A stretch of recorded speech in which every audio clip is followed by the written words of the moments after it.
Nearly home. Isn't home where we all want to be? Reba here for Realtor.com, the pros' #1 most trusted app. Finding a home is like dating. You're not just looking for a place to live, you're searching for the one. That's where Realtor.com comes in. Like any good matchmaker, they know exactly where to look. With over 500,000 new real listings straight from the pros every month, you could find your perfect match today. Ranch style with a pool, barn dominium with an in-law suite? Realtor.com's got 'em. Modern craftsman with a big yard and a treehouse out back? Realtor.com will have you saying, yep, that's the one. No more swiping. It's time to start finding. Download the Realtor.com app today, 'cause you're nearly home.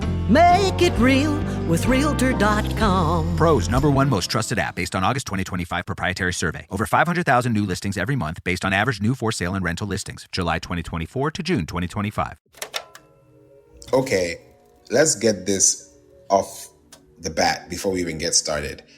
The cost of cheap SEO is a topic because I love search engine optimization, and I also don't like being told that it's expensive or it's cheap, and it's not supposed to be expensive, right? I've had about maybe 3 conversations with some people already telling me that they didn't think it was expensive. They think it's very relatable.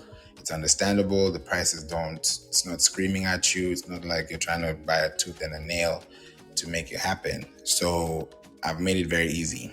Very easy. So SEO is not expensive. I know you listened to this in the last episode, and I talked about how to budget for SEO, and we're talking about the cost of cheap SEO. Like the cost of it is bad. Like the cost of cheap SEO is to the point where, when you hear something has been done, but it has been done poorly, it's like trying to build a house and then you use the wrong sand, you use the wrong brick, you use the wrong everything. It's not going to be good for you in the future, because you want to start thinking about your future now. You want to start thinking about the businesses that you're creating, because these businesses that you're creating have relationships, right? That way you're able to give people a chance to grow. You're giving people a chance to connect. These are things that you want people to do, right? So here are things that you have to start thinking about as a business. Can we do this? Can we not do this? So the whole idea of understanding the cost is by looking at what we're supposed to be doing at the same time, how we're supposed to be doing it collectively, and you don't want your business to fall behind the bandwagon or be in a place where you don't like, oh man, I don't know, I wish I knew this earlier. I wish this was, communicated effectively. I want to communicate this effectively today, because I want us to look at SEO from a long-term standpoint and not from a short-term standpoint. Dr. Fashion's in the building. Pew, pew, pew, pew. Actually,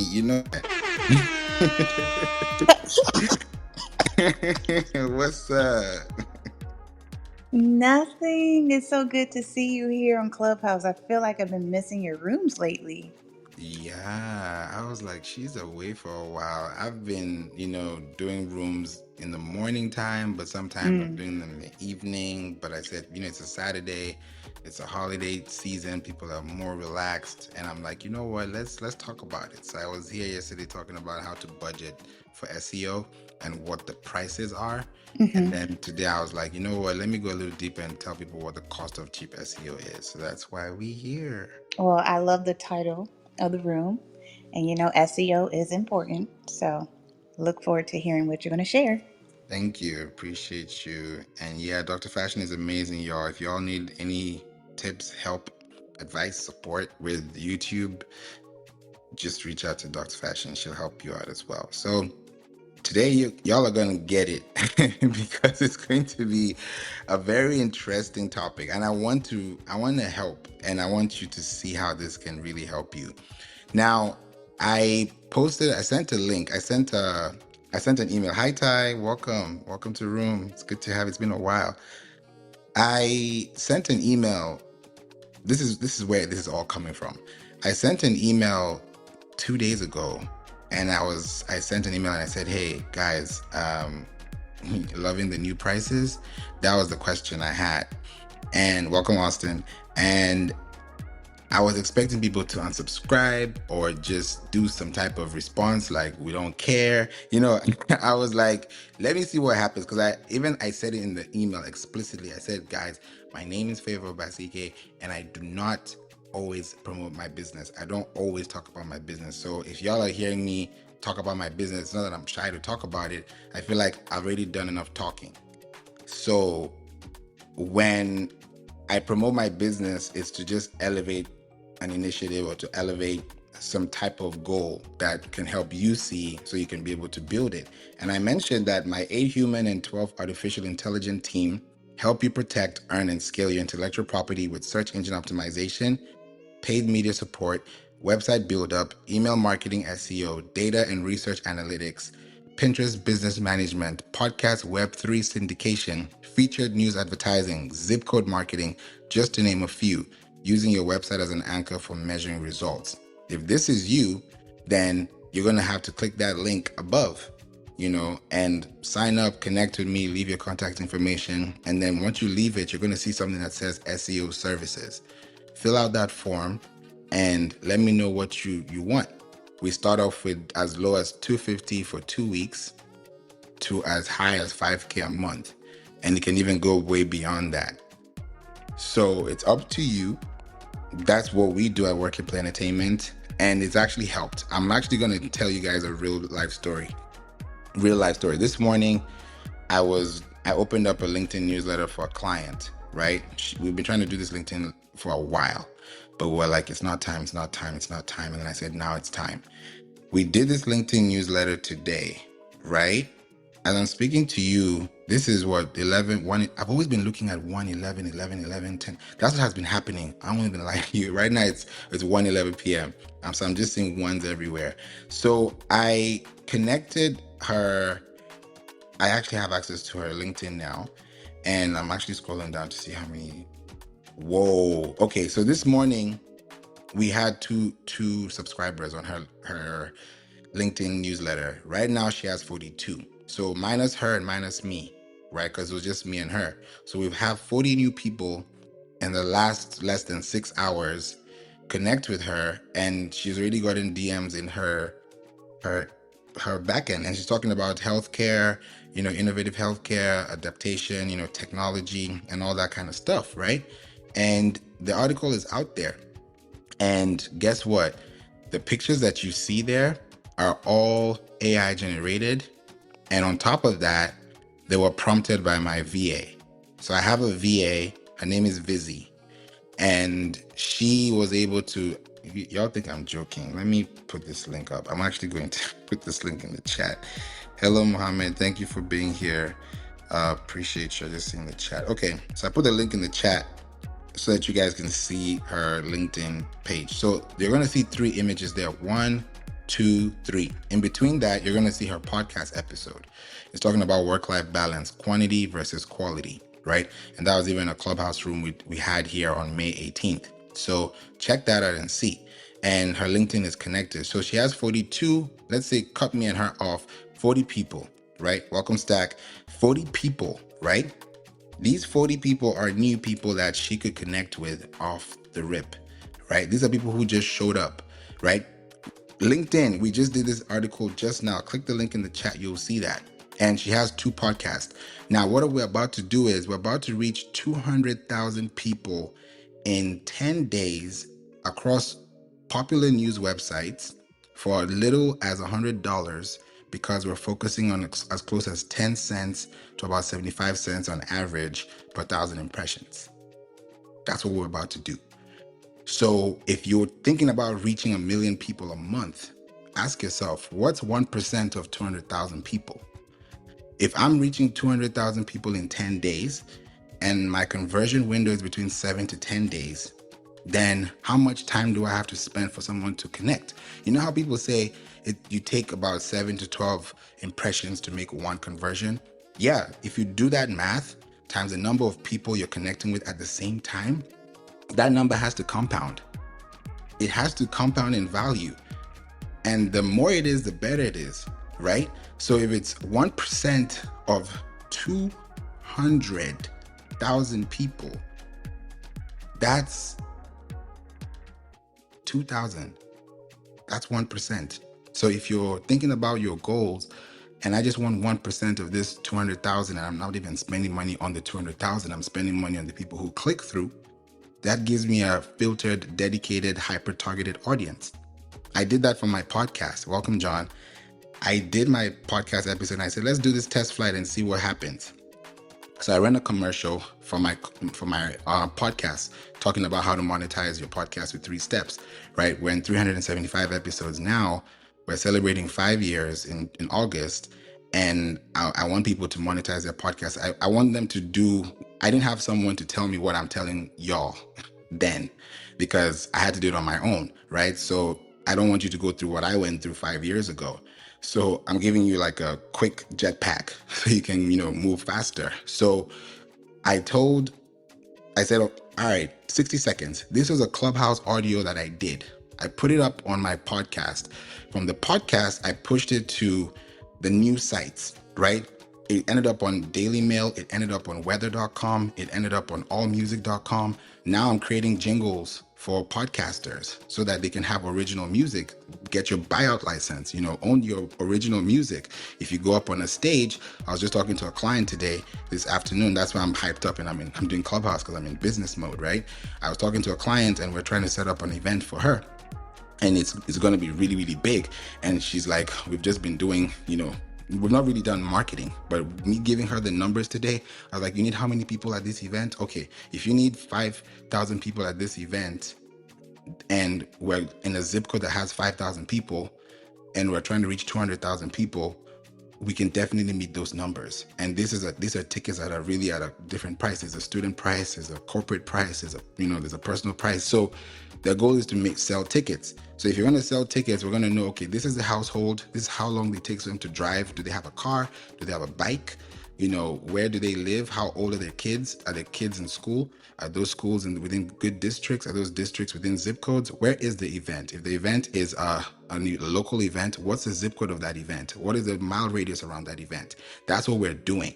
So by the time we've understood that these are 1,000, 2,000 dedicated people, we have sales, we have clients, we have leads, because we have people who are actually interested in connecting. So this is not cheap either, right? And I'm not saying it's expensive at the same time, but when you think about that kind of technical tactic, it's going to cost a little bit more than, what somebody would pay for consultation, right? Because now what we're doing is implementing, we're doing growth marketing, we're connecting the dots, we're helping a lot of people understand the concept. So if you're thinking about SEO, honestly speaking, before you even start processing or trying to do SEO for your business, because everyone's like, I want to do SEO, right? You want to connect. I didn't even see Stacks. Oh man, I didn't see it. Okay, he said he's in the cryptocurrency meeting. Okay, thank you so much, Stack. I appreciate that. I didn't even see that till now. And Austin says business around the clock, even on weekends. Yeah, that's really what we do. Sometimes I'm like, Favour, please stop working. I'm like, nah, because I'm always in motion. So sometimes I have to slow down. Right. So if you ever want to do SEO as a business and you want to get started, you've never invested in SEO at all, please, the first thing I believe you should do is get an SEO audit. Get an SEO audit, because when you get an SEO audit, that's when you're going to know how much SEO do I need? Do I have it in the first place? And then I can from there take another decision, because the last thing you want to do is pay for SEO on a platform that doesn't work. I'll give you a prime example. A client where she does traveling. She travels to like Paris, like it's water, right? She's in and out. And I had a call with her today, an hour ago. We've been trying to migrate her website because she bought, before we met her, this is usually what happens. Like, we have to fix the house before we build the house most times. But we kind of make sure that we don't have to build it from scratch, like the way they did it, but in a better way.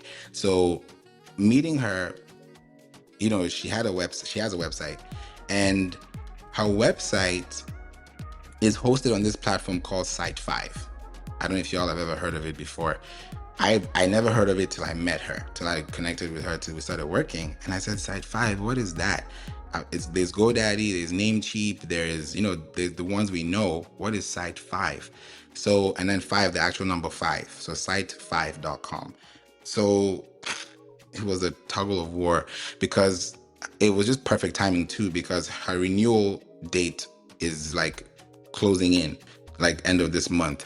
And I told her, please don't renew this license, because this is what is hurting your brand. She didn't even understand what I was saying. And I said, when you have a hosting provider that is not serving your business or serving your brand, you're losing out a lot, because you're paying for this. It's the cost of cheap SEO. Like, you're paying for a service you don't even know what you've paid for in the first place, but all you know is you have a domain. You have a website. Yeah, great. But if that website gets hacked, if that website has spam comments, if it has some type of IP address hacking, you're in trouble. Especially if you have, commercial products and you have financial information in there, that's going to cost you more. Whenever we're also heading and, signing up with people on their website, we tell them, hey, when you're paying for your website, you have 100% control. We don't own your website. We don't take your website. We know that's intellectual property. We build it for you. It's like I build you a house and I give you the keys and I drive off. That's literally what we do. We don't say, oh, we have 10% share of your website because we built it. No, we'll work with you, but we're not going to own what we built for you. So that's, a lot of people kind of do that.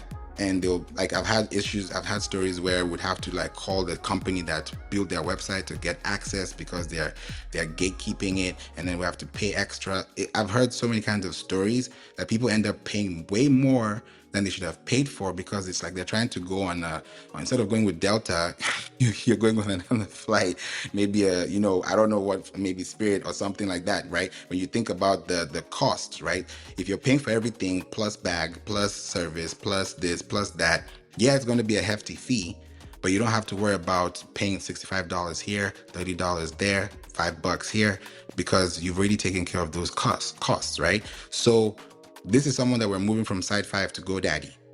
And when we move her to GoDaddy next week, she'll be perfectly fine and she'll be able to do what she's doing comfortably. She has a huge email list, but her email list is suffering because when she sends an email, the domain is suffering her email list.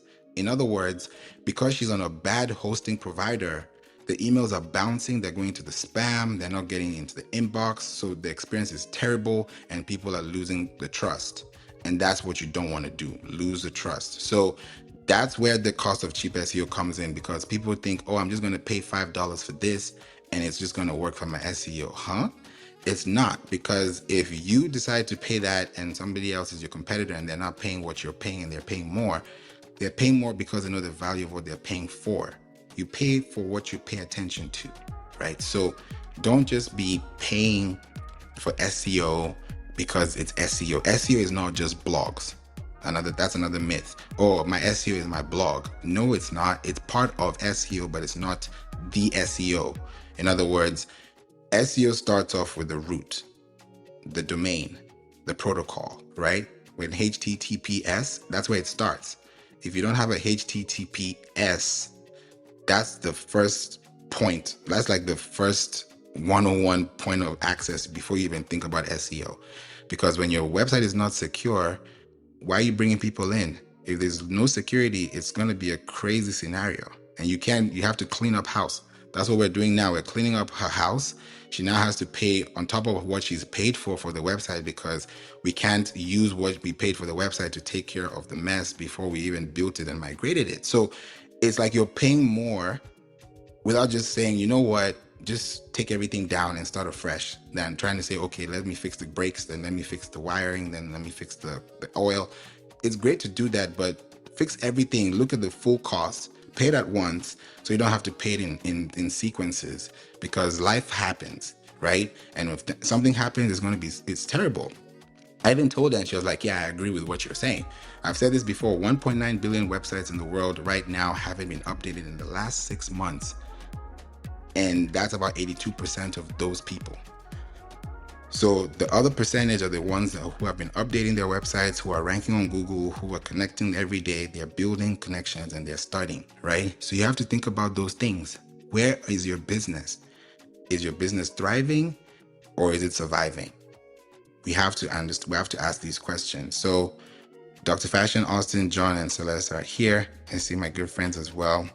I see you on the building. Ellie as well. Thank you for being here.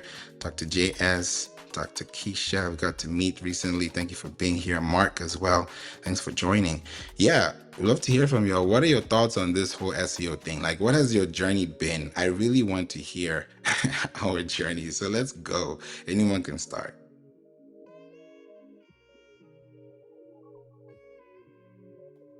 Well, I'll bite briefly. Good afternoon, Favour. Thanks for hosting. Glad to be here and support in whatever capacity. I've mentioned in passing before, my business isn't really related to content production or SEO, but I always do love learning about marketing and marketing strategies. So really just here to support and learn in that regard. And I'll pass it on. Thank you, Austin. Dr. Fashion, I don't think I've ever asked you this question. What has your experience with SEO been? Yeah, for me, I mostly focus on SEO, like with my website, but also very heavy on YouTube. So we kind of talked about like how people discover my content outside of the platform. So understanding SEO and learning more about it is going to definitely help a lot of people that have a business in here, because that's how people have been able to discover me even without me running ads. I love that. That's that part without running ads. And we're going to go to that especially. Yeah, go ahead, Celeste. Welcome. And welcome, Mark. Oh, before I add my little spiel, I just wanted to say to Dr. Fashion, okay, I want to get this right. I think I saw recently, did you purchase a property, a house, something I saw on your social media? It was big. Oh my, yes. I'm still like mind blown and in shock. Because if you guys know, like the housing market right now is crazy. So for me to purchase another property and it being in California is crazy. But my mom pretty much, her childhood home was listed on Zillow. And so the way I was able to purchase that, because it kind of ties back into the topic, SEO, right? My videos are heavily optimized where people find it outside of YouTube. So when we are looking at the analytics, we find that most people find my content through Google. And so with content creation, I'm able to monetize that. So when I purchased her house, I actually did it under my YouTube channel. So that lets you know, like, there's ways that you can definitely make money, monetize things that you're passionate about, and put out content that is SEO heavy and live your best life. But yeah, y'all, I've been able to save my mom's childhood home with money I made from YouTube. So yeah, thanks for highlighting that. Now we got to do this real quick. Yes, congratulations. That seriously was so inspiring, and I'm glad you told us a little bit of the backstory, but like you are doing the damn thing. You are seriously Black girl magic. Just wanted to say Thank you that. so much. I appreciate it. That's what I'm talking about. You see, SEO works, y'all. It's a long-term game. You don't want to enjoy the shade before building or planting the seed. Like, we have to follow the rule. We have to abide by the law. We have to be, there's a procedure. There's seed, there's time, there's harvest. We can't harvest without planting a seed. Like, it just doesn't map up.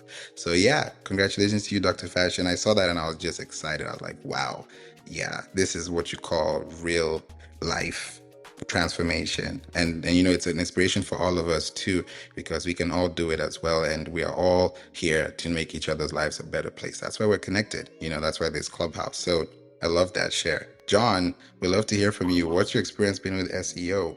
My experience in present company excluded in clubhouses, it is very troublesome when I know more about SEO than ones trying to pitch me to buy their services do. So I consider myself just to be a novice. I work on a lot of other things. But it's such a pitch heavy thing. And you made a good point. You said, "Oh, we get ownership in your website and properties and blah blah." No, that's not happening. So I put a lot of emphasis on backlinks for domain authority, getting the keywords increased, make sure there's enough keyword density, and particularly episodes of the podcast episodes of my show that's paid off. Blog articles, I'm trying to get better at doing a blog article every day or 3 to 4 times a week. And they don't always have to be laser focused with my topic. For example, I'm waiting on one to do about Clubhouse and Breakfast with Champions and my involvement in that. If you heard of these things, what you can get. But I posted that in Newsbreak and Medium with backlinks to my page because they have good page authority. Then I posted those articles, the Newsbreak version of it, and LinkedIn, my personal, my business page, Quora, Getter, Imgur, Substack, X, Getter, Truth, MeWe, Lemonade, and the Facebook one's coming up soon, which will also go to Instagram and then to Pinterest as well. So the one thing I would talk about that I want to focus on later on, not today, is the next venue for me is going to be when the show hits a certain earning revenue to reinvest some of that. And I want to reinvest it in pay-per-click and SEO as well, kind of get a balance and get it growing more in that area. But that's beyond the scope of what I can handle. So, but the main thing is I really hate, and I'd love to hear your feedback on this, favorites, when people talk a big game in SEO to try to get money, and they really don't know what they're talking about, and that really frosts me, if you know what I mean. Yeah, 100%. I don't like it. That's why I'm really big on this, because people sell SEO like snake oil. You don't know who's real, who's not, whether their practices are ethical, whether it's black hat or white hat or gray hat. You don't know. They won't tell you these things. So you wouldn't even know where to start thinking or processing the information. So it's better to just think about, what is my goal? What's my result? I want to achieve X. Okay, I have to do Y. If I have to do Y, then I have to start from Z. If I have to start from Z, then what's the point of A? So all those pointers are going to point back to the goal, the brand, because when you think about SEO, it boils down to 2 things. You're either focusing on branded queries, which is your business name, your brand name, the name that people call you, or the name that you go by as a business, or your actual name. When someone types on your name, that's branded. So when someone says, "Oh yeah, I can rank your business on Google on page number 1," or whatever they say, and it's your brand name, just run, because that's what's supposed to happen by default, right? If you do it correctly. Now, the other side is non-branded queries. Non-branded queries are things that exclude your business name. So if I'm looking for green tea, who's the top person that sells green tea? I didn't ask for a business name, I asked for a solution, right? Or I asked for a product. So if you're the positioned authority for that product within that search engine, whether it's YouTube or Google or Pinterest or even TikTok or LinkedIn, which could be considered as search engines, but they're more like hybrids. But if you just focus on the major ones, Google, Bing, or Microsoft Bing, there's u.com. It's an AI search engine powered by Microsoft Bing. So you have to be also on that platform so you can also get data fed into that section, because when people are searching for you, all these search engines are talking to each other. So if you're on, the more directories you're on, the more the bots understand who you are. If you're on Reddit, like John was saying, if you're on all these platforms, it makes sense. Now, when people sell you SEO, they're selling you SEO on the fact that they can make your website rank, or they can make your website do ABC. That's not SEO. SEO, that's the win. That's like the earned part of SEO by attaining that position. The actual work is like an iceberg. You can see the top of an iceberg, the tip of an iceberg, but what's going on beneath that, the technical SEO, the painting, they call that core paint. If you think about the connections, your email, your hosting, where you're connected, what's your domain authority, your backlinks, what's your standard like? Those are things you have to think about. Your LinkedIn, is your LinkedIn popping? Like, LinkedIn is close to Google now, because if you have a strong LinkedIn profile, it means you have a strong brand. If you have an email list, if you have a newsletter, it shows that you have great brand authority. If you have a website, that's connected to your LinkedIn company page, that also shows your company has weight. When you register with Trustpilot, register with BBB, register with Google, all these platforms that you're putting yourself on, Yelp, even though I don't like Yelp, put yourself on these platforms, you're putting yourselves within directories, local directories. It's true. I don't like Yelp. The way they sell you, like, hey, we're going to sell you this, and then you have to pay X amount to get that. It's just bad. It's bad business. Even MailChimp, I don't like them either because it's not ethical. That's their business model. Hats off to them. But why would you want to charge somebody X amount when they've passed the threshold? That's why I'm like, hey, we got to save you on costs. I use a platform called Flowdesk. I pay as low as $19, and we have about over 7,000 in our email list. And now we have access to 3,000 lists a month because we're now a SEMrush agency partner. So that already accelerates everything. And I'm like, okay, 3 times 12 plus what we already have in a year, that's our potential growth. So I can forecast that now and know these are the companies we're working with. The podcast is growing on its own. Like as soon as I hit publish, it's gone. It goes everywhere with one button. So I'm not spending much time emailing everyone, hey, check the podcast. When I send one email, that's between 20 to 50% open rate and anywhere between 2 and right now it's even hitting about 22% click rate, because I'm like, y'all are not unsubscribing. Okay, something's happening. So I connect with people, we go on LinkedIn, we talk. That's how I got on a call with somebody today on Saturday because of LinkedIn. So LinkedIn is big. And it's Google, it's SEO. So don't think SEO is this big machine that you're just gonna sit on and then something's gonna happen. Oh, somebody called you, it's SEO. No, you have to build the foundation and then you nurture it. Like as soon as you plant a seed, you water the seed, right? SEO is like a seed, you plant it. Yeah, you can have an article, but are there supporting articles? We just launched one of our clients, her LinkedIn newsletter. I just talked about it earlier. If you guys click the chat, you'll see in the chat, her LinkedIn newsletter came out today. We had 2 subscribers. It was me and her, 2. Now they're 40, 2 plus the other 40 that just joined in less than 6 hours. And then by the end of the day, it's probably going to grow.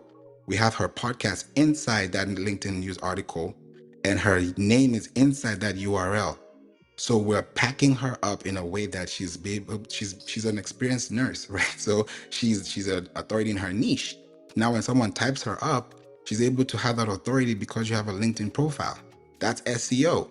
So it's not like, oh, SEO is we got to rank, we got to talk. SEO is conversation. You have a question, I have an answer. Whose answer is the best? Okay, your answer is the best. Why is it the best? Then we're going to talk about the upgrades. So if you think about what people are selling and how they're selling, ask the question, how much? Just go do your research. Just like before you get a job, before you hire someone, before you do something, you do your numbers, right? How much is this job position? Is this job position is between this to this? I know every state might have a different range. Every state has a different law. So get to know what your state says about your business, your description. What is the scope of work? Because if you shoot yourself down the foot and say, oh yeah, we're going to do this for you, eventually you'll be tired. Like if it gets to a point where we need to do this, we need to do this. So SEO, please, is not expensive to start off. SEO is based on how you see it, right? If you get SEO done for you and the result is you put in $1, you got 2 back, that's a profit. You put $1, you got 10 back, that's profit, right? It's not every day you're going to get that. But the days that you do, use that as trending charts to forecast your business and know exactly when you're able to do those things consistently, right? When you think about the time to do things, it's important. I was doing some research on podcasting recently, and I don't know if you've heard of this too, John, because I know John is in podcasting too. It's called Angami, and they have this advertising that's like more international and Middle Eastern. They did a research, and I was so excited to see this. They said that, there are different options, but the top 3 that stood out to me, they were in the 30% and above. I realized that people listen to podcasts the most when they are getting ready in the morning, when they're stuck in traffic, and when they're working out. Those are all activities that are happening passively. So if someone is actively listening and they're in traffic for 30 minutes, you have 30 minutes of my time. right? But before I even turn on that podcast episode, I need to know you exist, or I need to know you're around, which means I must have gotten an email from you, or something should have happened for me to remember you in between my day.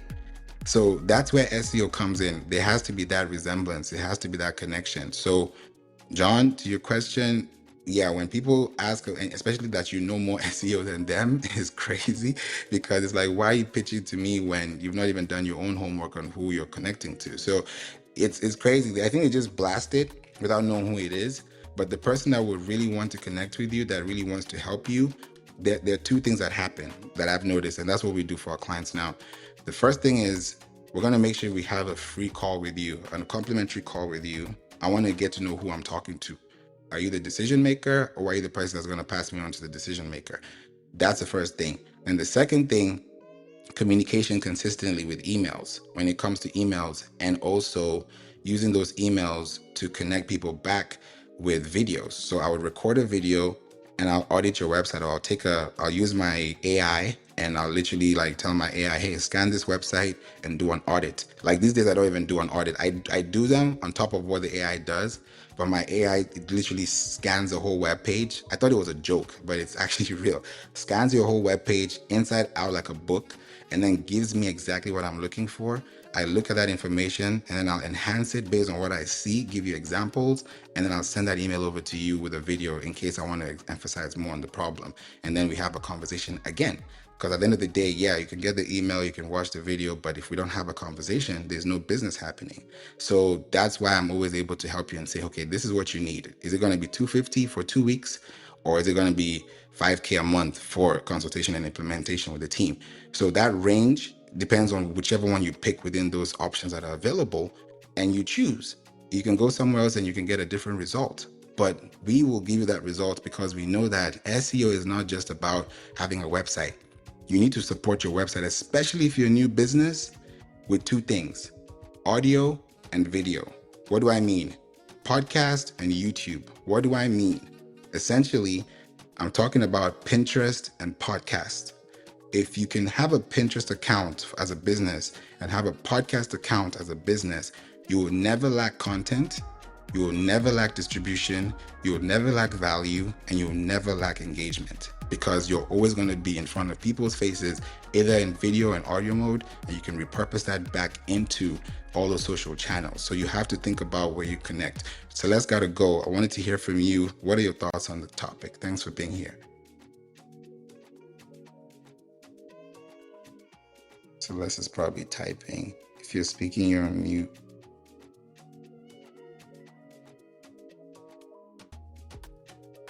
Okay, she might be away. I had to make sure I cut that. Okay, Celeste, just interrupt us if you're available. Mark, we'd love to hear from you. What are your thoughts on SEO? I know we've had a conversation about this, especially like when you think about Wedding Wire, people going there, especially in your market and your industry. Welcome. Hey, good afternoon. Super hot topic for me this week. I just got back from Chicago, where I was speaking about websites to a convention of wedding and event DJs. And they're all complaining about, they're not getting conversions. They're not ranking on Google. And as part of this presentation, or two presentations that I did, I started looking at their websites, and I was trying to find some good examples, which I never really found. I literally looked at 350 DJ websites from markets big and small and all over the country, and it is crazy. The most basic SEO things, none of them were doing. I mean, titles and metas and just the header tags, just the most basic stuff. Nobody has a blog. I think I found like 3 blogs out of 350 sites. And then the sites themselves, like they're over in the trade show part of this convention, buying thousands of dollars worth of DJ stuff. And then they all spend $50 building their website and wonder why they have no business. So yeah, big topic for me this week, and I got to live it for a few days with an industry that is has a lot of potential for getting some business. I'll land it there. I love that, Mark. Thank you so much for that insight. You're right. I think the way you can also detect and also know like how well someone's SEO is from what they give you or quote you or tell you is by how they position it, because everyone does it their own way, right? Shout out to you, Peter, as well. I met Peter in the SEO room. Amazing guy. He's also doing SEO too. And people do SEO in different ways, so everyone has their own strategy. There's no one size fits all. Everyone drives differently. You can have the same car, but you both drive differently, right? So not one size fits all. So when you look at the way people connect, how people work, how people build, then you want to know what is the building framework, right? We've built this thing called out an SEO audit and a roadmap strategy. It's divided into two. So the SEO audit, you get that, when you're with us. The roadmap strategy, that's what you now get after we start getting to work together, because that strategy is what's going to keep your business afloat. How many episodes are we recording? How many, blogs are we publishing? How many emails are we sending? How many ads are we running?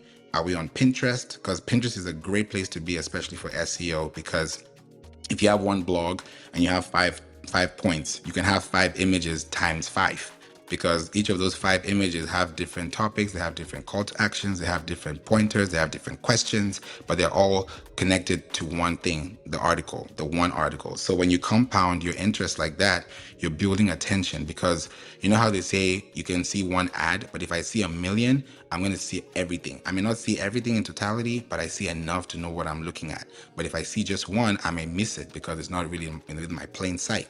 So point is, more articles, more extensions. This one article that we did for my client for healthcare, we got, and this is a LinkedIn tip. This is for y'all that are on LinkedIn. This is a LinkedIn tip. Take it, try it out and see what happens for you. I realized LinkedIn is actually linked in. It's a crazy thing, because when you post a link on LinkedIn, that link on LinkedIn turns into a LinkedIn link, if that makes sense. It doesn't, like when you click on it, it says, do you want to leave this LinkedIn and follow that link to your link? And then you have to say yes. That's a prompt, right? So when you do that, you're linking it back to your last post, right? So with this article that we just released, this edition, what we did is I published it. The next thing that happens, with this LinkedIn AI now that has this little star, it's like a golden star, and then it has suggestions. Those suggestions from that article that AI suggested are topics that you should go back and write about, and then link it back to the original topic that started the conversation. When you do that, you have 4 for 1, or you have 1 for 4. So I have one article, now I have 4 subtopics. These 4 subtopics turn into 4 more editions. That's 5 in total. So I have 5 out of 1 topic talking about one concept, like healthcare, because we're talking about healthcare and tech, right? What are the qualities? What are the histories? Boom. By the time you're done, all these 5 are talking to each other, because after someone's done reading one post, instead of just posting a LinkedIn newsletter, link them back to the last one, because it's a LinkedIn post. So LinkedIn wants you to stay linked in the network. So the more links you put within your LinkedIn post, your LinkedIn newsletter, your LinkedIn image, your LinkedIn video, the more people can see it. That's why when you run a LinkedIn event, you don't want to run an event maybe like 2 to 3 weeks in advance, because you want that LinkedIn event to stay within LinkedIn posts. You can put that in the LinkedIn comment. So if you're using LinkedIn and that LinkedIn has a link linking back to your website, that's where the gold comes from, because now you're using LinkedIn as a source, as a horsepower, right? As an engine to drive conversations within a community that you don't own, but you're plugging them into that space and you're pulling them away, not really pulling, but you're stretching your net wide so that they can actually connect with you outside the network. So when you're building that on LinkedIn, that's a big thing for you. That's SEO too, because if I type in a topic and you are the one that covers that topic and you're the one that talks about it all the time, I want to see that article on your website, and I also want to see it on LinkedIn, because on LinkedIn, it will tell me that you actually show up there. It means that you're real. It means that you're active. And it also means that you're a person that I can connect with. Somebody I connected with on LinkedIn, connected me to a network I've never been in before. We had a podcast interview a few days ago, and we're meeting again next week before the holidays. And she's invited me to a network that is like a super network of LinkedIn. It's like, here's your LinkedIn network, and then here's your trusted network. Here's like the connected network. And then you have to be connected to someone to be in that network. You can't just show up on that network. It's crazy. And I'm just there looking at it from the sidelines. Then when I get to know about it on Tuesday, I'm going to start bringing some of my connections in, the people that I trust. Because when you're in there, you know how LinkedIn says it's cold leads? In there, it's warm leads. If I tell you, hey, go to Dr. Fashion, she's going to help you, and you go to Dr. Fashion because you've heard from me, that works. In reverse, like Dr. Fashion, I haven't told you this, but Dr. Tina reached out to me. Shout out to Dr. Tina. She hasn't been on the platform for a while, and she sent me a message here saying, hey, I heard about you from Dr. Fashion and from Dr. Martin, and you're a really cool person. We'd love to connect with you. And that's connections, right? I didn't have to pitch to her to say, well, I do SEO, and I didn't even look for her. She followed me on LinkedIn and she followed me on Clubhouse, and now we're going to connect soon, right? I have to wait for her to respond back because she's rarely online. So she just dropped the message and left. So what am I saying here? SEO is long term. We don't know what's going to happen tomorrow, but if we keep consistently being present and showing up for the right things ethically, then we're always going to make sure that at the end of the day, you're going to reap your benefits. SEO is one of the best investments you can make.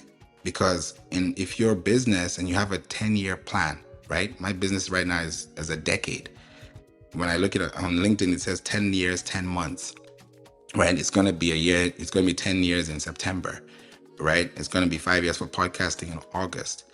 So I have benchmarks. Okay, in 5 years, I did this. In 10 years, I did this. Now in 15 years, what I want to do? I want to build a school, like an actual school, an institution. Like I want to turn it into where people can come into class and learn how to do things. That's my goal. Like I want to educate to that capacity. So I'm building because I want to know how I can help more people, right? This is a great space, but we're in a big world right now. So the more we're able to educate the more people, the better our economy is, the better the world is, the better we can search. Imagine if everyone did SEO correctly. We'd have a better search experience, to be honest. 100%, because SEO is not competition, it's search. I built a cycle. It's a 4-base cycle: search, find, click, save.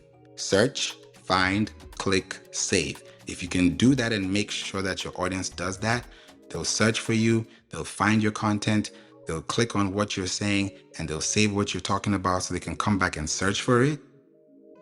Then you're in a good motion. But until then, you have to keep that motion boiling. So there's so many things that you can unpack from there.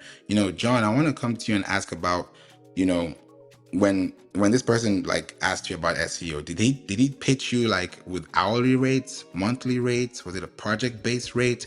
Or was it just a flat rate? To be honest with you, it's been a while, and what I usually do is I'll ask them a question I know the answer to, and if they don't have an answer or they can't answer it in an inaccurate way, that lets me know that they're full of stuff. But the ones I hear the most are, you buy my masterclass or whatever, you do the work, and it's $199, and I know what a scam that is. Because time is the one thing that we all have that we can't replace. And the value you put on it depends. So why would I pay someone money for something I can do for free? Then we've heard some of the things you talk about where they say $5,000 and other ridiculous stuff. But they never talk about results. They just talk about, this is what we'll do. And what you said is they don't talk specifics and they don't talk measurables. They talk about, like you said, the really great point was, we'll get your business page to show up in the top 4 in Google. Well, that's a given. Mine's there already. So really, what good is that? So the answer to your question, it's been a while, and usually when those people do host rooms, I just say steer clear now. I say the same thing too, and I hope that you're able to learn this. Even if you're not going to use SEO, don't think of SEO as as this big thing that you have to achieve for you to get what you're looking for. No, SEO is what we do. Like from day, like you woke up this morning, you searched for something in the drawer, you search for something in the closet, you search for something in the bathroom, you search for something in your car. That's SEO. You're searching, right? Oh, there's that yellow ball I'm looking for, right? You're finding stuff, you're saving things. So it's a way of life. Like, I want to make this so simple that you're like, okay, yeah, it's not hard. Because SEO sounds like it's crazy numbers, it's crazy data. Those things, leave that to the experts. Leave that to the people who can actually handle those numbers, crunch those numbers, give you something that's relatable. Like when I work with C-suite level companies and staff, I realize the conversation is different because they don't even know what you're talking about. All they want is results, numbers, graphs, something visual you can communicate that makes sense, that I can talk to you without having to be technical, because they just want to know, what are we paying for and what are we getting? Why are we getting this? How can we stretch it? What can we do? What are the solutions? That's what they're looking for. And I've realized those conversations are different because I've had on both sides. Others will ask me question on question on question on question and never commit to whatever they asked for because they are not able to pay for it. And I'm like, so why did you ask me all this question in the first place?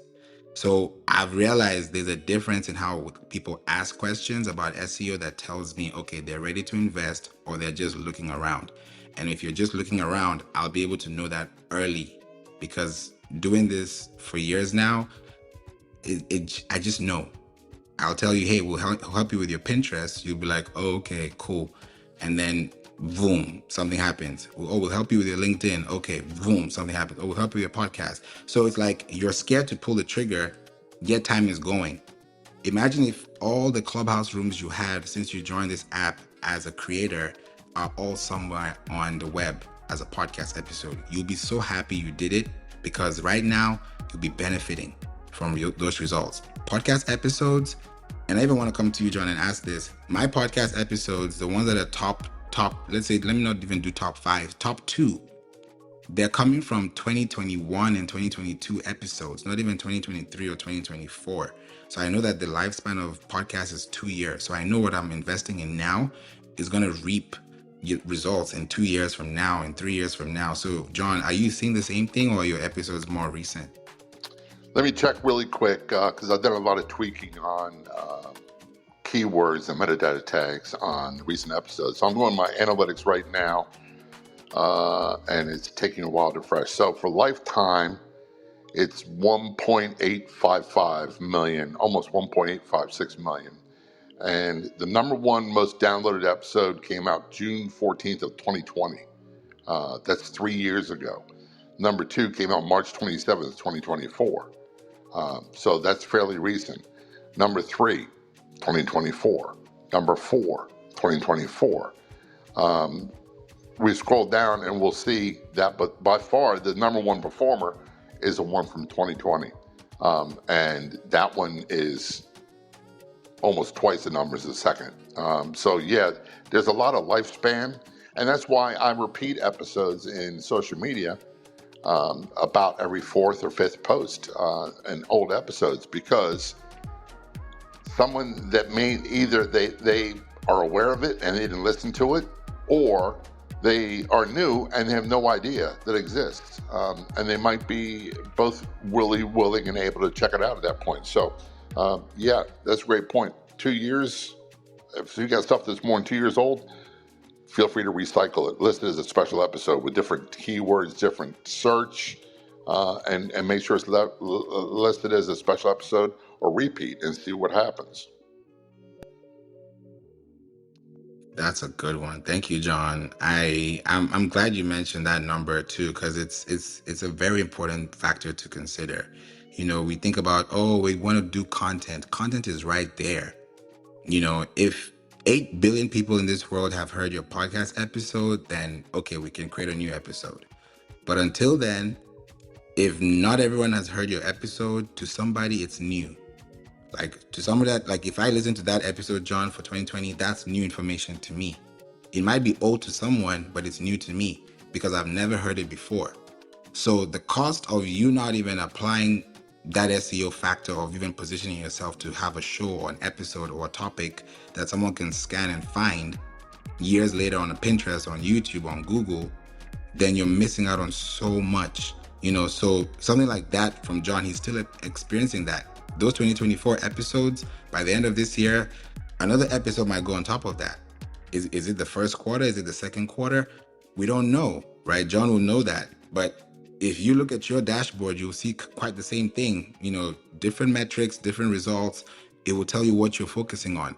Right now, what I've been noticing for my podcast, and I'm actually going to pay attention to it because I follow signs, and I also look at, I look at signals when it comes to SEO. When I see one impression, that's a signal. People kind of say, one impression doesn't matter. That's one person. That's one life. That life matters, right? So when you look at impressions, don't say, I have 30 impressions. It's low. Those are 30 people. Can you serve 30 people right now? That's the real question. That's the bottom line. So when you're creating content, right, you're creating content to help those people see past that. So the cost of SEO of not applying these things is that if you don't have these things positioned and you don't have a website to support yourself, that's a fundamental thing. Have a website, because that website is going to have your name on it. And if your name is on that website, then people can find you, people can connect with you. So don't use SEO and think it's just, it's just doing what it's doing. You have to think about the cost. Would you rather spend 365 days in a year, look back and not have anything to look back on, or look at 365 days and you're like, wow, I had at least 52 episodes each week of the year. I had at least one episode showing up and talking about something for 10 seconds. Just 10 seconds. Like, you can't go back in time to remember what you said on July 15, 2005. Unless it was recorded, right? So if we're thinking about social audio and this is the future and people are connecting all over the world like this, then you should be part of that cycle. It's connections. You want to think about those things. So you want to connect as well, and you want to know what you're looking out for at the same time. So build out your business and build it out in a way that makes sense, because the more sense you're able to make with an episode, the faster it is someone can be able to apply that information. So if you have a business and your business is local, run that business locally to the point where every doorstep, everyone knows you sell flowers, everyone knows you sell cards, everyone knows you sell, SEO, whatever it is that you're selling, right? Because it's possible. Gone are the days when you do direct mail and great conversion with direct mail, but it's expensive, right? How about if I know that you're working out at 8 a.m. or if I know that you're getting ready at 6 a.m. or 5 a.m. and I have an episode I dropped at 12 a.m. I sent you an email at 4 a.m. You've seen your email. You're now driving to work. You're listening to my podcast for 15 minutes. That's a morning dose. And I'm doing that consecutively. The lives you're changing are so much. You won't even know the lives you're changing until you hear feedback. It's so big. And that's the thing about SEO. And if there's anything you're going to leave in this room today, start a podcast. That will be the best thing you would ever do for your business, for your legacy, even just for yourself. Just to say, hey, listen to me 50 years from now. How did I sound? Imagine 2090, 2080, God willing, 2070. You're listening to your episode. This is how I sounded. Just for yourself. Just do it just for your own record. Just create your own library. Create your own vocal library. Let me just put it like that. Create your vocal library. Because when you start to talk about information and topics, those are keywords you're generating. That's keywords you're generating. You're going to put them on Reddit, put them on different platforms, right? Things are happening. So you have to think about this thing as a podcast. Start now.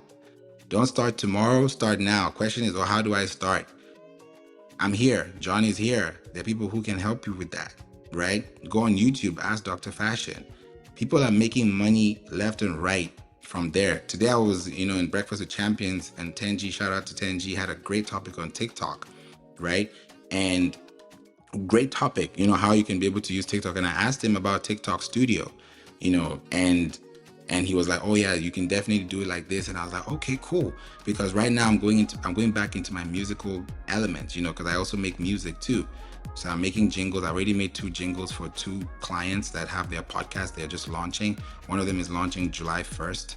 And we're running, ads to new sites so she can get her, insights. It's literally like a movie. Like I even asked her, can I play the music for people? She's like, yeah, cool. If you guys want to hear the music, you can put a one in the chat and I'll play it if you guys want to hear it. When you're creating content consistently, you're building attention, you're building retention, you're allowing people to feel like, yeah, I want to hear that, because the sound is crazy. I was talking to a client earlier today. I was like, imagine if you're on a stage and there's a panel and everybody's a speaker, and then you're the one that goes up on stage as a brand, and instead of people just listening to dead silence, there's music in the background, and that background is your music. It's your original composition. You're hearing that from the speakers. You've leveled up the speaker. It sounds like a spoken word, but it's an experience, because music has frequencies, right? It's sonically done. So when you think about a topic, a conversation, it sets a mood. That's why when you're watching a movie, imagine watching a movie without the music on. The mood is going to change 100%. So the same thing applies to spoken word. The same thing applies to, public speaking. If I put music now in the background, there's going to be a difference. So you have to think about your business and see how that plays. Renee wants to hear it. Okay. All right. I thought I was going to skip it. But all right. So I'm going to play audio for you guys. I made this instrument. I'm going to play the whole thing, right? So that you guys can hear what I'm referring to. Like, this is SEO in its sonical form. I have to change my audio to music. I think my audio quality is going to change. I think it's changed. I don't know. Has anything changed? Do you guys hear me differently? Just checking. Mic check 1, 2. Let me change. You're definitely sounding different. Sorry? You definitely sound different. Okay. Is it good different or bad different? Well, it's not as good as your high quality for the voice, but I understand why you switched to music. It's a little more reverb in your voice than before. Okay. All right. Okay. So I'll switch it back right after this. So here we go. I want to play this sound for you. Where is it? All right, here we go. I'm going to blast it to the top. All right. I'm going to play this for a minute. So just close your eyes if you're listening, or just wherever you are. If you're driving, don't close your eyes. But wherever you are, just think about this sound. Here we go.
So you can tell there's a difference, right?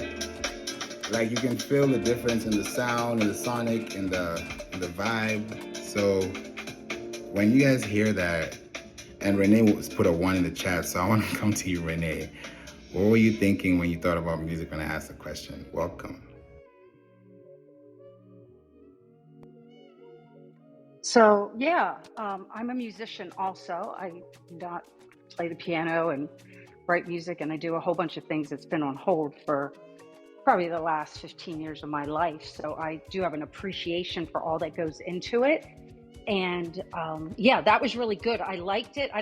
The very first part of it, before you could say the next level of instruments added or the melody added, it sounded very, it's kind of eerie, like it would be for like a mystery. podcast maybe. But then when you had that music add in, that's when I saw it could go. That point to me, it's a nice intro or an outro or a stinger, or something like that. So I really liked it when you added that melody line, for sure. So yeah, very nice. I'm sure it sounds much better without coming through Clubhouse. It was kind of lacking dimension, so I thought it was really good even listening to it through Clubhouse. Thank you. I don't know why the audio in Clubhouse doesn't sound, I don't know, but I'm glad you guys heard it. And thank you so much, Renee. You're right on that. You're spot on, because I don't know, for me, I've done screenplay. So I can create a scenario in my head and I can make a sound out of it. So both for, script writing or for film or for audio. So you're spot on that, because in the beginning I made it eerie because her podcast is called Take Out the Guesswork, right? So in the beginning, you're hearing clocks, you're hearing like ticking, you're hearing things just scraping the surface. So I'm creating illusions in your mind that when you're hearing the audio, you're like, whoa, what is going on here? So she helps businesses take out the guesswork of trying to start a business from scratch and launch. She's a graduate of the Podcast Academy as well. That's why I'm easily giving you guys this, because, I'm going to be with her here on July 1st in the Marketing Club at 12 p.m. Central. That's on Monday, so we're going to be here. So click the Marketing Club if you guys want to RSVP and be here and just see what she did, because she's going to tell you her process, how we started, where she is now, and what she's doing with her business. And we're launching her out to, Yahoo, CNN, Newswire, all these great sites that you're able to really get information off, weather.com, just so that she can boost out her trailer, get people in, get her signups, get her loaded up, and, start her podcast literally at the launch phase. Because sometimes when people start a podcast, you're waiting for listeners to come. You're trying to make sure that everybody's correct. But now that your SEO is packed in, it's called a jetpack. So we'll now put your SEO in tight, make sure that your podcast is going up there, make sure your backlinks to Apple, Spotify, your anchor text, all your parameters are all covered. Because when you use the podcast description text on podcast, that's HTML. That's hypertext markup language. So anything you put in there, bold, italics, underline, hyphen, special characters, highlighting, hyperlinking, all those things are going to attribute to the success and the performance of your content. If it's a question mark, if you use an emoji, those things go into your URL, your uniform resource locator. So all those things have to match. And when the music is right, it's a gone deal. So this is some things that we do with SEO. On top of just the technical side, we also make it creative. We also make it fun, because SEO doesn't have to be this complicated. So yeah, that's what we're doing. So when you get to that point where the song sounds a little happy, that person has really realized that, okay, now I've been able to go out of the goo and I'm now able to, figure out what I want to do for my business. So it's kind of like a two-phase. And she's going to do something amazing with the sound. I don't want to mention too much on this, but what she's doing with that sound is she's going to create a concept that's going to allow more businesses to understand the value of what she's bringing to the table as a business. And also the podcast will help people educate before she even works with them as clients. So it's a really good way for them to now measure in and also leverage out as well. So thank you so much for that, Renee. John, I want to know your thoughts too, and then I'll come to you, Mark, and then Austin, and then Dr. Fashion. Well, the very first thing I thought of a show like Murder on the Mystery on the Orient Express. Or it had an Asian sound to me, and then it had the clocks you mentioned, Renee also mentioned, and it became more full-bodied, so it got my attention without being distracting, which I think makes for perfect bed music. So that I liked a lot. One thing I do want to comment on what you said is, if you have a business, you should have a podcast. And I know it sounds like more work, and it is a lot of work. But if you already have a business, think of it this way. It's a 24/7, 365 marketing platform for you. It's another place where people can search and be discovered. It increases your searchability. And the constant questions you get over and over and over again, you can address them right there. Of course, the more adept you become at storytelling and including instead of just informational, the better off you'll be. But yeah, if you're doing that, if you got a business, you should have a podcast as well, because it just doubles your chances of being found. Oh, that is so good. I love that you said that. it gives you that chance to really connect with people. And for me, I've been asking myself, I'm like, where does the money reside, and where do you spend your money the most? Or take off the word spend and turn it into circulate. Take off the word invest and turn that into sorting. So when you're thinking about those words, words matter. So how you say words also matter too. So if you structure it in a way that you don't feel like you're making an expense, because when you hear expense, you're like, ugh, it's like a negative drawback. But when you hear investment, okay, there's forward thinking here. What are we spending? But the problem is we don't know how or what to spend on SEO, what the costs are. Some people may charge you an arm and a leg. Some people might charge you a biscuit. I don't know. It depends on where that person is, what they do, and how they connect. Look out for accolades or people who have been accredited or people who have some type of, proof to show you, right? Like for me now with Work and Play Entertainment, we're now enlisted as a SEMrush agency partner. I'm going to put the link up the top so you guys can see it. And to me, I was like, I thought everybody can get this. And I was like, yeah, you just pay for it and get it. But I realized after speaking with, the people I work with there, they were like, no, I mean, you can, if you want to, you can pay it through. But at the end of the day, SEMrush doesn't want to have a bad name because you have a SEO business too. They have to also protect themselves. So I was like, oh, this is cool. I'm here. So now I had to put my stuff on there. I'm still beefing up my profile. I know companies are finding us through this link. We now have a no follow from SEMrush, and it's better than a nothing. You know what I mean? So you have to think about like where are you standing right now as a business? Where are you positioning yourself? So now in Houston, if someone's looking for SEO, they can find me through here. If they want to schedule a call, my calendar is there. If they want to book with me, there's a form they can fill. So I've made it easy for you to know, okay, here's a cost. Are you interested? Yes. Are you interested? No. Okay, let's move on. So I don't want to waste your time, and I don't want to waste my team's time. So that's why you have to also do your research and know how much can you spend. What's the most you can spend? I remember asking yesterday, what's the least somebody can spend? And then Austin gave us a $55 dollar amount.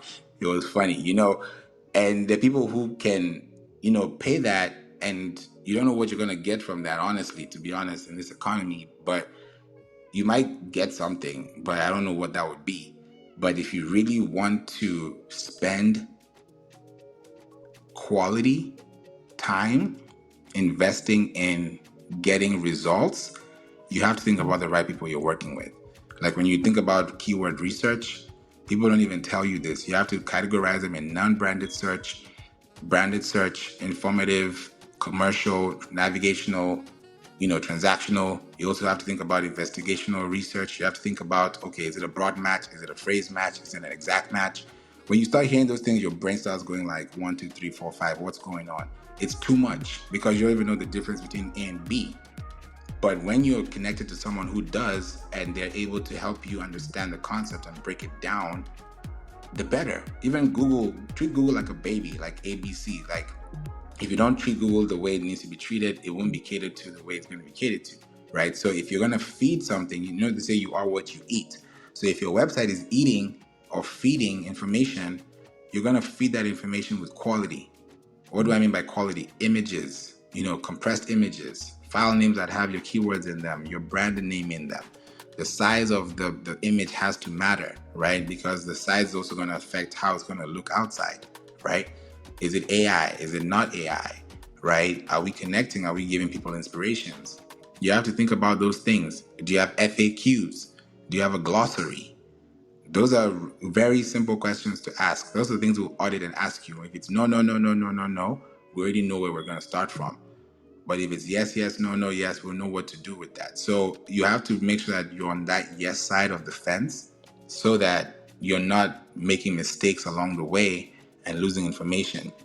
When people are running ads, you don't really know about running ads until you wonder, oh, why is this link so long? There's a reason why it's long, because it's a parameter, right? So people don't see those things, but they will not. The people that would just look at it will just look at it. But if you're into business, if you're into tech, if you have that third eye, if you're able to understand what's going on, then it'll be easy for you to really know, okay, this is how much it costs. So you can compare the costs, check, you can click this link above, see other companies, see what they do, see how much they cost, know what's in your market.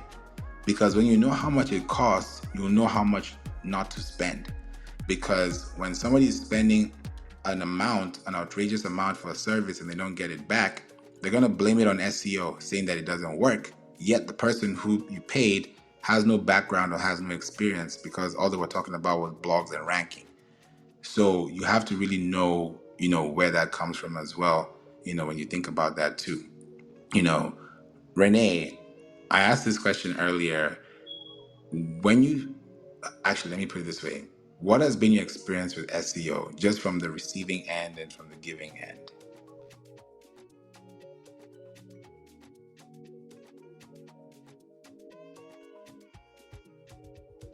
Renee, are you? Okay, yeah. I am outside with 80 gallons of weed. I'm killing weeds in my back part of my property. I had to find the thing. Okay, give me a little bit more context. What is just talk about SEO and how it matters? Yes, but more contextually on how you've experienced people talking about SEO that makes you wonder if they know SEO or if they really know what they're investing in. Oh, okay. Yeah. Okay, so with regards to that, like people will say, listen, okay, let me preface this as marketers are just like every other business. They're just like the shoemaker's sons have no shoes, right? So I do cut a lot of slack to marketing websites because they're busy marketing. They may not have time to work on their own marketing, and so their website may be the one that doesn't have the shoes, but they're putting shoes on all their clients, okay? So understanding that. But what I find is, like, if somebody says, hey, I'm an expert in SEO, and then I go to their website and they have no H1, or they have 15 H1s, or they have no meta title or description, then I'm like kind of going, what's going on here? Like, it's just like they don't understand on-page SEO. They might have, because SEO is like so multifaceted. It's so many buttons and levers and things that we need to do. So it's a process. It's not a thing. It's never done. It's constantly evolving. And so some people say, I did my SEO. And it's like, no, you didn't do it. It's not done. It's like saying, I ate, and then you ate for the rest of your life. No, you have to eat every day. So I see that with some SEO practitioners, is that they're not multifaceted. They're either in the tech line or they're off page, or just on page. No, it's the whole thing. And then more, like you're talking about podcasting and all the other things and the social side of it and how it all connects. And then are you on Reddit? Are you on Quora? All of these things just feed right into a total cohesive marketing plan, which all touches on being optimized so you show up in search. That's what we're talking about. What have you done lately, right? What have you done today to optimize all the things so you show up in search? So so that's something I look at right away. It's kind of like my first litmus test. But then we do that. Why do we do that? Why do we even care what other people are saying? People are probably thinking, well, when I hear that somebody is using somebody, or somebody says that they're all that, I kind of want to, I'm a mother bear. I want to know, it's not so much about getting the business or not getting the business.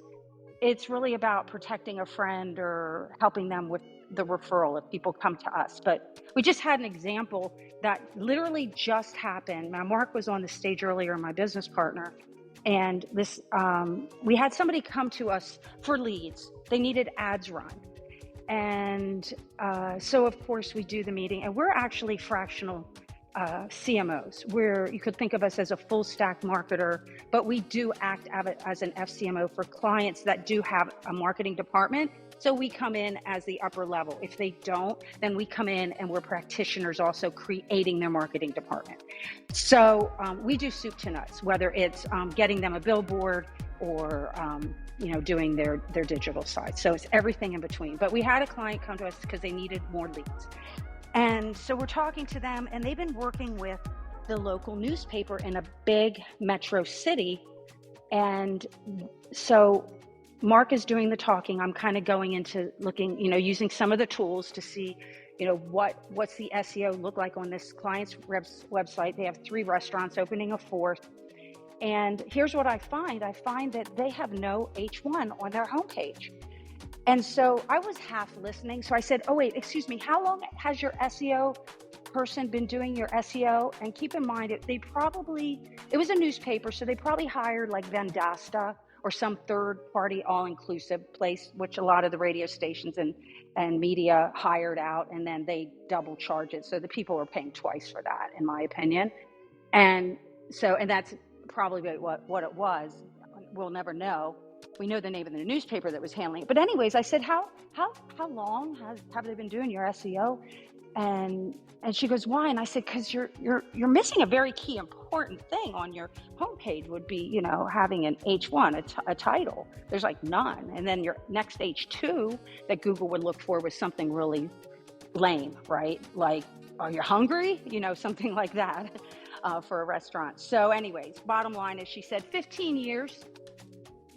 And now we've started working with them at the beginning of the month. So now we're uncovering more and more dirt, such as there was no robots.txt on any of the website.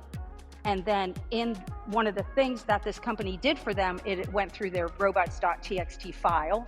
And so I pointed that out to them. I said, they already know that they were working with somebody that wasn't legit. So they're upset, but they said right away, they're like, it figures. How can you audit a robots.txt file if there's none at all on the website anywhere? So I don't know, Favour. That's me griping. I could go on and on. That's just my opinion right there. No, I love it. No, honestly, you're right, because these are examples I want us to hear, just because it's hard for people to hear these examples from professionals, from experts, because we're so busy helping others that we don't even get to talk about the story. That's why podcasting is so great, because I would love to know, like, how is somebody else in SEO handling their situation, because we're all helping each other. At the end of the day, we're all like, it's like all the mechanics are helping everyone that comes to them to help the car situation better, to reduce pollution. Like, if you look at the macro point of what they're doing, so that there's no damage, there's no breakage, there's no accident, we don't have calamities on the road. So if we're all looking at SEO as this one big old machine that we're all granted to use and we're all happy to use, by all means use it. It's going to help. Even now with AI, I literally scan CSV files and put them into AI prints and let my AI staff just run the numbers, crunch the numbers. Then I can go back and save myself on time. So it's so helpful, because when you start looking at like Renee was saying, your business is going to start changing when people start looking at your business properly. And they say, oh, this is what your business does. Okay, I'm looking for this. And the easiest companies or businesses to actually enjoy SEO, when I say easiest, I don't mean it's easy, but the most approachable companies are brick and mortars. Like, if you have a brick and mortar, you have a location, you have an actual address on Google Maps, on Bing Places, you're showing up on local directories, you're on Yelp if you want to, you're on Yellow Pages, you're on the right places, you're on Yext, you're in places that people can find. Even if they're not there, you're there, because when you're there, the search engines validate what you're doing. And that way you're able to really connect the dots. So if you're using SEO for business and somebody's asking you, hey, do you do SEO? Yes. But don't answer and say, yes, we do SEO, to the point where the doing becomes something that becomes stressful, right? Like Renee was saying, you have to eat every day. You have to be consistent in what you're doing to get results. So if you're not consistent, then there's a problem. And a lot of websites are not consistent, because according to some data, 1.9 billion websites are available right now, but only 82% of them have been updated in the last 6 months. So when you look at someone's website and it says 2023, 2020, 2017, 2015, then that's a red flag, because it tells me you're not maintaining your website. That's why even I know in Georgia, every year, I'm sure it's every other state too, when you have a business, you have to pay the state, to make sure that your business is active, right? You have to pay a fee, right? So if you're not paying that fee, your business is frozen. You know what I mean? So you have to pay those things because you have to pay them, right? You have to make sure that your business is active. So when you don't pay for your domain, when you don't pay for your business activity, when you don't pay for those things, guess what? Your lights are out, right? So if you're not doing that for your SEO and you're thinking that SEO is just Yoast SEO, or SEO is just WordPress, or SEO is just plug and play, you got the whole thing mixed up, because SEO is like consistently wiring your content. Like if you can at least spend one day a month to audit your own website, you'll be way far off 12 audits in, even 3 audits in, because you know what's wrong with your website, you know what's broken, what needs to be fixed. You need, because things are going to keep changing, right? So you have to always make sure that you're responsive, but that responsibility falls on you. And some people don't want to pay for that price. And I'm like, why are you two guys paying for this? And yet you're still paying for a domain. But you're like, oh, I don't want to pay for management. I can manage it myself. Okay. When something happens and it crashes, now you come back to me, because I didn't crash it, but because it was not maintained, it got crashed. So you don't know how to protect it. So that's why it's easy for you to, have a podcast, build an email list, build a website, build a community, right? People build a product before they build a community. You need to build a community before you build a product, because from the community, that's when you know what product people need.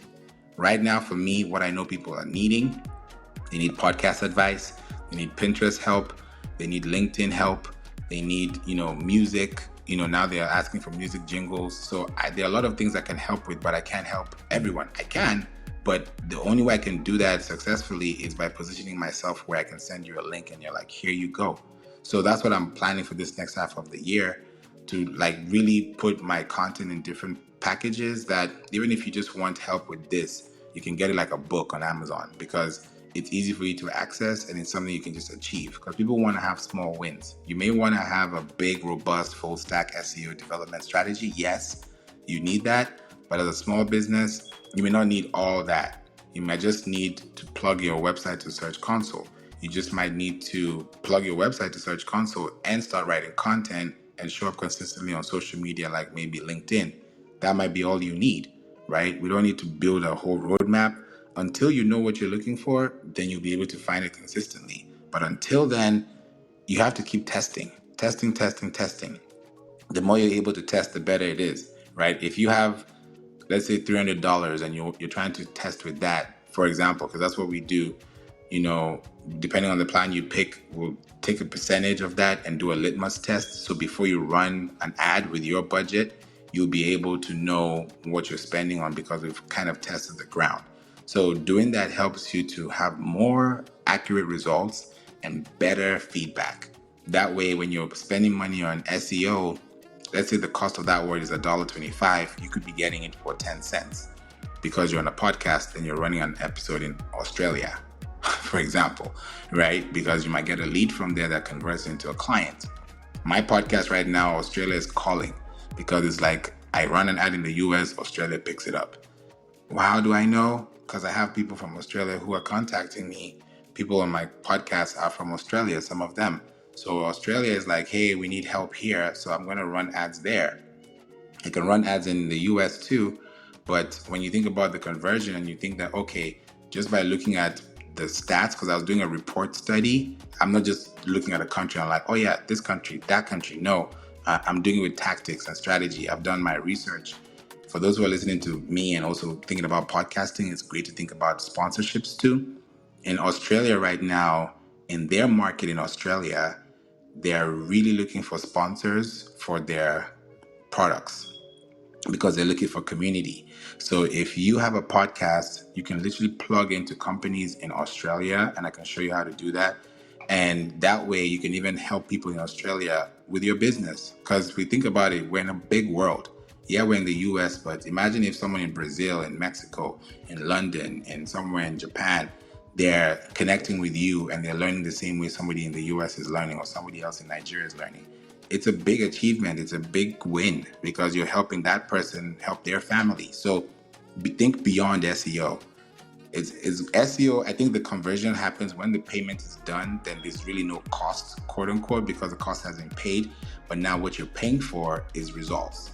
What you're paying for is quality. What you're paying for is substance. So don't just think about creating content because it's important to create content. Think about this content. Can this help somebody else somewhere?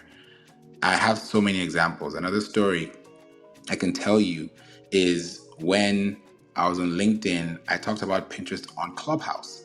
And I was telling people, I was running an ad, I was doing a case study, and I was saying, hey, you can literally spend X amount of dollars and not spend too much to get your awareness model set up. And someone on LinkedIn at 3 a.m. in the morning sent me a message, and I've never connected with this person, sends me a message on LinkedIn and says, hey, sometimes you think it's spam, but it's not. And it's like, hey, Favour, I tuned into your podcast and I listened to this episode. And whenever they come to you, they'll give you the title just to tell you that they listened to it. They give you the title, and it's like, oh, I didn't know you could use Pinterest as a business, because he's a marketing, I think he's a CMO in his company. And he's trying to figure out new ways to do business for his business development strategy. So me talking about Pinterest on a podcast helped him understand that that is actually a place people can go. And he's now doing research on that because I created that idea for him, right, through Clubhouse. And that was on a podcast, and somebody found me on LinkedIn. Do you see where we're going? Like, there are so many platforms. We think we're on different platforms, but we're on the same platform.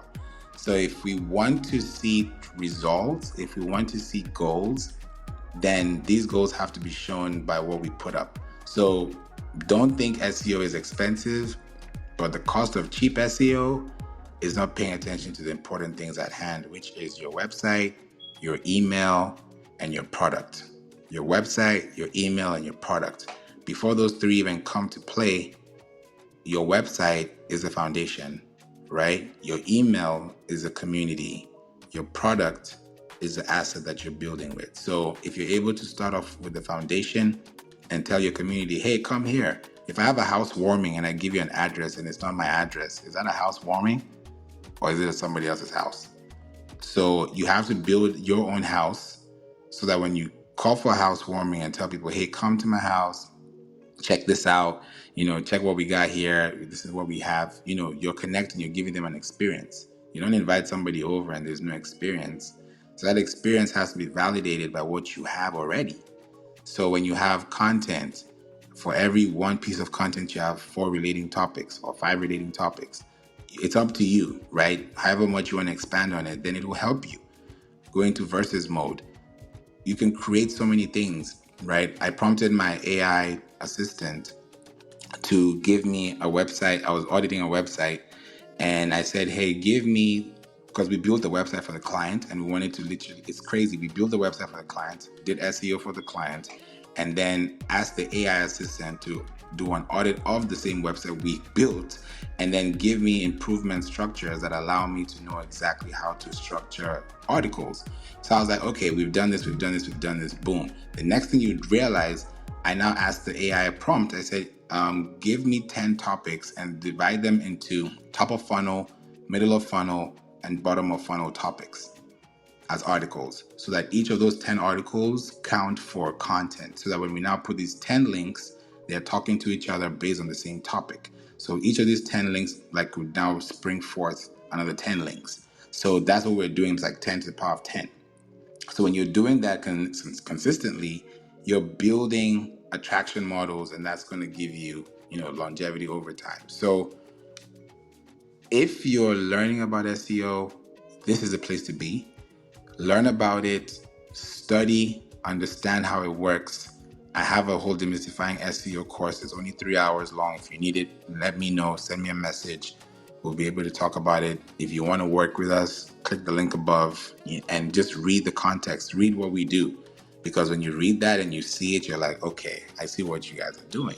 So you want to make sure that you're not just looking for anyone, but look for someone that you trust as well. So that's why I wanted to bring this room today, the cost of cheap SEO. And I hope you guys learned something new. If this helped you and you're able to learn something, please put a 1 in the chat for me. if this helped you, if you learned something new, if something sparked your interest, if you felt like, yeah, this is something I need to do a little bit more, put a one in the chat. That will help me know that, okay, I wasn't running and talking at you guys, that you're learning something new, because it's not easy to, talk about SEO and make it understandable for everyone. So that's a good thing. I'm glad we're able to be here. It's a Saturday, so I know it's like, why are we going through all this technical stuff? But it's going to help you in one way or the another. So thank you all so much. I appreciate you, Niles, Kendrick, and Gentle Sam. Thank you. Thank you. Thank you. I hope you guys learned something new. You never know where this can go. So I'm going to pass it to you, Austin, to just give your last thoughts. What are your takeaways? What did you enjoy? And then from there, we'll go to Renee, and then we'll wrap up from there. Austin, passing it to you. Yeah, Favor, thanks again for another great room. Always here to support and learned a lot. Really appreciate the commentary that you and Renee and John and others shared on how to know if you're dealing with somebody who knows SEO and actually can execute on the game that they talk about. So appreciate some of those tips and flags to look out for. Yeah, anytime. Thank you, Austin. Appreciate that. Renee? I think biggest thing is understanding SEO is not a commodity. It's one thing, like you're going out and you're buying what's something that's traded on the commodities market. Nuts, I don't know. Peanuts, is that a commodity? I don't know. But it has a whole bunch of different flavors. It's like saying how much is a car, right? Well, a car, or what kind of car are we getting? We've got that whole spectrum. How much is a house in the United States? Well, it depends what city, where it's at, what they're gonna, what it's gonna have, what amenities. So that's what you have to understand with SEO. That's the big takeaway is it's not a commodity. It's not just one thing with one dimension. Everybody's selling the same thing. It is so very different. And that goes for websites. I could say the same exact thing for websites. Everything I said for SEO, same thing. Are you getting a brochure site? Are you getting a website that has an engine in it that's going to get traffic, or are you going to have to drive all the traffic to it? That's a whole other topic. But same thing. You have to understand what you're getting. And I don't know how people can do it. I didn't know how to do this before. I was a business owner and I was buying blind all this stuff also. I did not even understand the value of SEO 10 years ago. So yeah, there's a lot to unpack, and it's tough to know what you're buying unless you don't know what you don't know. It's one of those tough situations. Oh yeah, totally. And I think once you know what to know, then it just makes it easier for you, in the long run. So this is so good. Thank you so much, Austin, Renee, Dr. Fashion as well. You guys have all been amazing. Ty Elliott's been here from the beginning as well. Kendrick Ching, I see no carbs. Thank you for being here, Fabian. Wow, Tim, Gentle Sam, Zach, Kelotwal, Sarah, T, Payment, and Chica. I know Chica and Fabian and No Carbs, you have a ticket on, so please click the link above, the Marketing Club at the very top, so that you can be a member here. We have over 348,000 members in here. So please, when you're back again, you'll be able to be a member. You wouldn't have that ticket on you, but it also shows that the app is, I can say the app is apping. The app is actually discoverable. You can find content here. And, if you're in the room, you're able to know how you're able to get in. I would even ask you, Fabian, Chica, and No Carbs, please, if you're able to put in the chat, how did you guys find this room? This is good feedback for me, so I can also know how to show up for you. So maybe did you type something? Did somebody ping you in here? Were you in the hallway? Did you find it randomly? Please let me know in the chat if you're available to put that in the chat. That would be very good, because I love feedback. That just lets me know, how to come back better. But I also know that not everyone's able to speak. So that's fine. I know everyone is in there. It's a Saturday, so it's pretty like a crazy day for everybody. But thank you all so much. This has been a great room, and I hope you guys learned something new. Summary is the cost of SEO. The cost of SEO 100% is affected by how you show up. And if it's cheap for you, you have to decide how much cheap is. We go as low as $250 for 2 weeks. You get consultation. We have $500 for a month. That's consultation. Then we have $1,000 for a month, which is an option. Or you can save and pay $2,500 for a quarter, and then or you can pay $3,000 a month. That's $9,000. Or you can pay $7,500 for a quarter, or you can pay $5,000 a month, or save and pay $10,000 and save $5,000 a quarter. So, and then we have a custom plan which is above that. So, and all of them come with different scopes.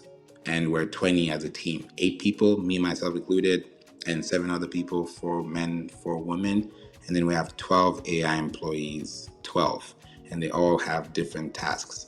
Like if you click the very top link, I put in the chat, the very, very top link. If you look at that LinkedIn link, that was my virtual assistant that made that link, those 3 images for this article. And we now have 52 subscribers on LinkedIn. These are 52 people. Sorry, 50 people, because me and her were the first 2 people to subscribe. So just to tell you that it's possible, it's possible. People coming in from different countries, from Nigeria, from Kenya, from South Africa, from India, from US. It's happening. And you know why I'm even so shocked, Renee? Let me just give you and Austin, before we go, I'm running an ad right now in the US, in the UK, in Ireland, in Australia, in Nigeria, and in Kenya, and in Canada. These 7 countries, I'm spending $100 and I'm reaching 200,000 people within a 10-day span. And it's spread out across affinities that have a specific need for that episode that I'm promoting. And it's kind of like coming back to me, because when I look at my LinkedIn, I'm like, people are requesting me from these countries. When I look at people who are signing up to the email list, they're from these countries. When they're joining Clubhouse or joining, a room that I'm live, they're there. So I'm like, oh, it is working. So on the back end, people are seeing those results, but it's like just working in the back end, and before you know it, you come to the front, you're like, where did everyone come from?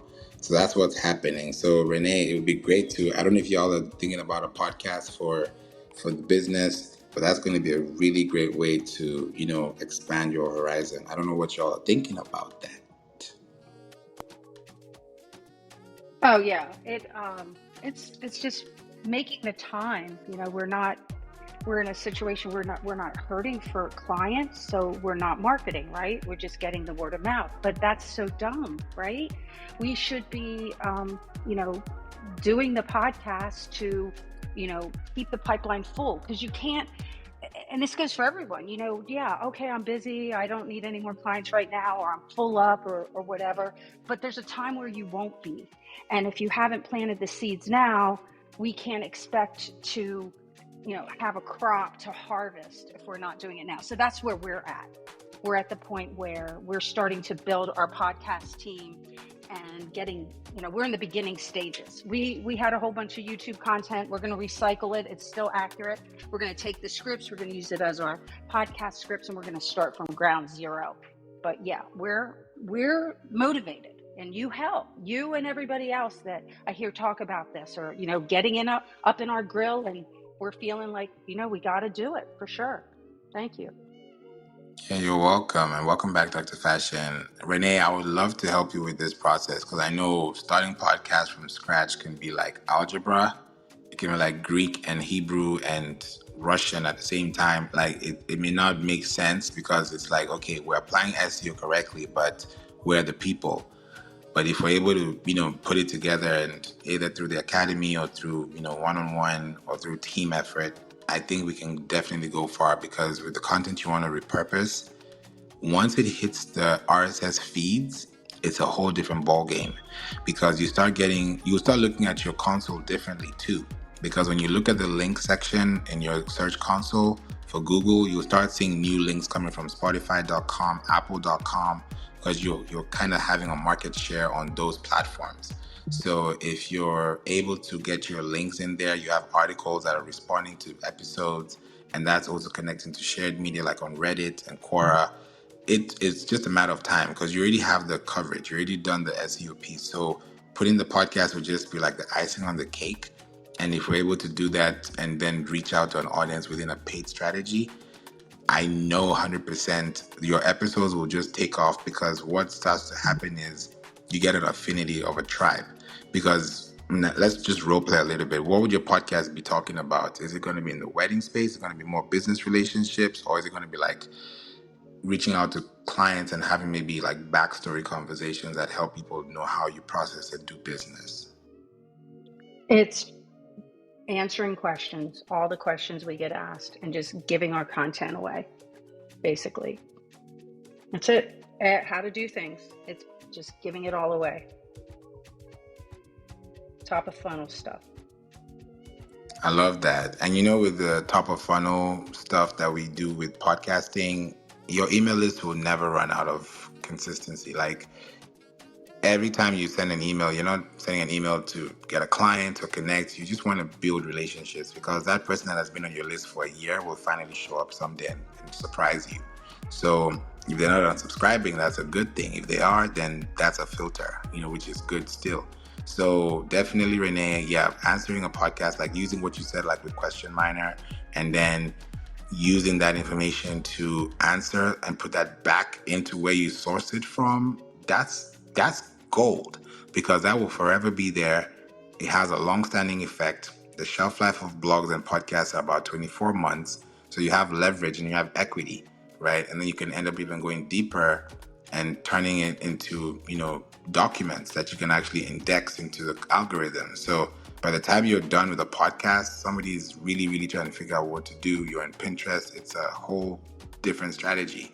So I don't know when that's on your roadmap, but I'll definitely love to connect. I do owe you an email, by the way. I owe you an email. So I'll send it over to you, excuse me, and maybe in that we can use that as a Kickstarter to see, what we can do, Renee. Because that would be so exciting for you to help people in that space, and especially in your industry too. Yeah, this is exciting. So thank you all so much for, being here and listening and being part of the conversation. We've spent a good amount of time here, about what is going to 2 hours, because we started this at 1 p.m. Central. So I just wanted to debunk this, because why I love doing this is I don't have to do this episode again because we've discussed it, unless something happens with the tech world and then we have to talk about it. But once it's discussed, it's discussed. Once somebody finds it online, boom, they can listen to this all year long, in December and the next year, because we've discussed it. So if you want to also be a person that's going to help your business thrive, think about these things now, incorporate these things, and it will help you a lot. Dr. Fashion, are you back? Wanted to just, tap in and see what your takeaways are. Anything you'd like to tell the people before we go? Yeah, I've been in and out, but overall, I think this was a great room. You shared some really insightful information, and I hope everyone took notes and applied what you shared. And thanks for having me.